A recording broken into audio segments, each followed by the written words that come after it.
Generally, the first draft of a script lays out its complete story, including characters, places, and events. But during production and post-production, it's not unusual to drop scenes and rework characters to tell the story more efficiently. Sometimes, plot holes are addressed, dialogue rewritten, all make the final product better, if not at a lower cost.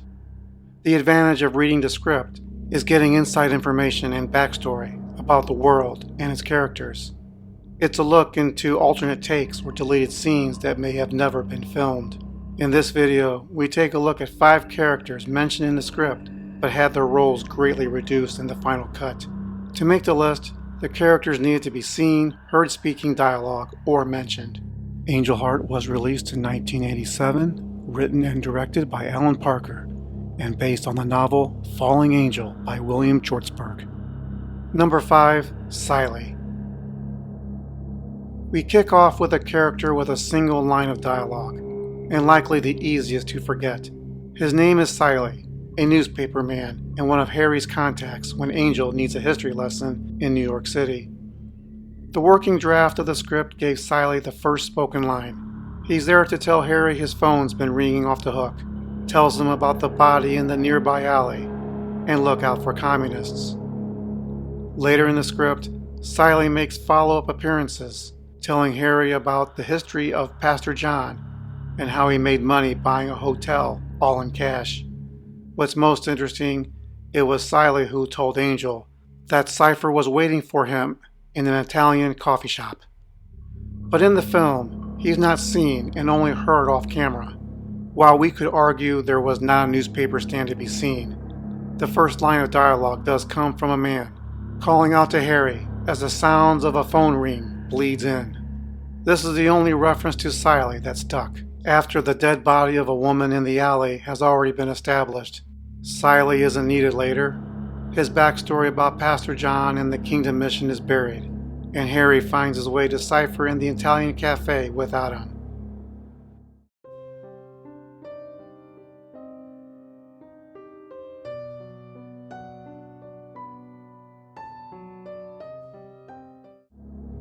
Number 4, Connie. Connie is Harry Angel's inside spy at the Times and possible semi-not-so-serious love interest. Whenever Harry needs some background intel, he calls on Connie to gather research, the result of hard work done by reporters. But no one will miss it. She just has to not raise suspicions at the library. Connie replaces a similar character in the novel. That would be Walt Wrigler. Walt is Harry's go-to when he needs background information. Like Connie, he sometimes meets him in a bar or lounge. In the script, Connie meets Harry in a bar, just as depicted in the film, but they have a much longer conversation. However, the film immediately transitions to Harry's apartment bedroom, where Connie continues giving Harry a history lesson on Johnny Favorite and his fiancée, Margaret Krusemark. The script has Connie meeting Harry twice, immediately after Harry's visit to Dr. Fowler, and they regroup in his apartment a second time after Harry's conversation with Cyphre in the cafe when he returns from a second visit to the Kingdom Mission. Connie's dialogue in the script is much more rich and robust, explaining Favorite's backstory, like how he was an orphan, once larger than Sinatra, and what happened to the rest of Spider Simpson's band. The movie does retain most of Connie's investigation work, but pushes her out as fast as she was introduced in the 2 back-to-back scenes.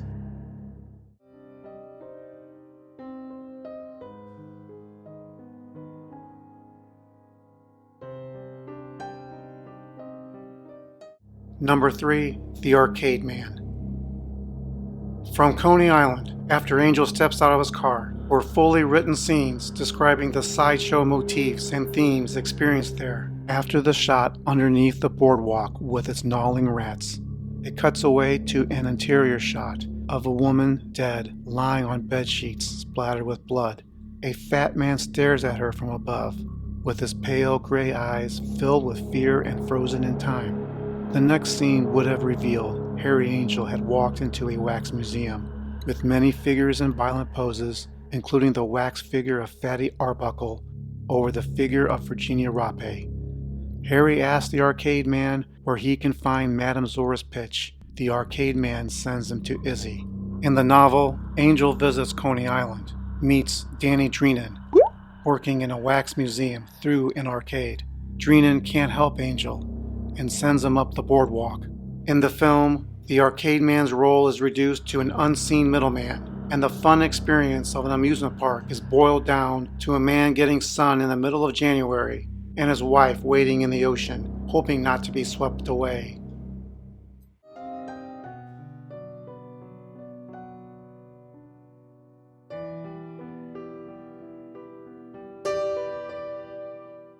Number 2, Blanche. The next entry is one of the more obscure entries, even more than Poor Sally. It's Blanche, who bartends at the oyster bar. She keeps Angel company for a moment, telling him about the history of Irishmen building the canals. Harry even makes a reference to a streetcar named Desire, but Blanche's last name wasn't Dubois. Blanche is also credited for pointing Harry in the direction of the phone booth that we later see him wander to. But the film cuts her lines entirely. She's resorted to background noise, and we'll never be sure if this is really Blanche. To add insult to injury, Harry finds the phone booth without her help.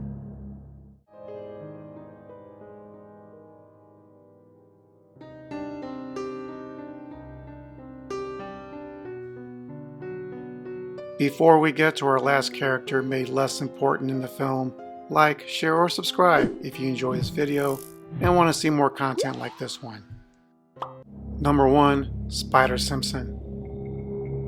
The irony here is Spider Simpson is promoted from the source material written in the novel.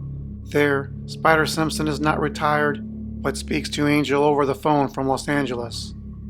In the script, however, Spider tells stories about Johnny Favorite and Johnny's fiancée Margaret, his strange fascinations predicting the future with dead pigeons, and most of all, Favorite's true love, Evangeline. But in the film, we get a Harry Angel voiceover, a montage.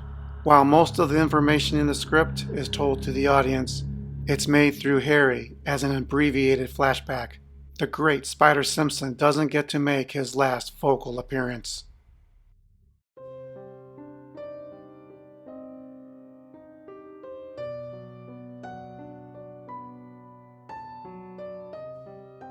Let me know in the comments below, which of the 5 characters would you had rather see more of? This is Mr. G of Synergy saying, 2 Sisters Cocktails. If you don't know what's in it, it's gotta be good. Check out other videos on the channel. Thanks for watching.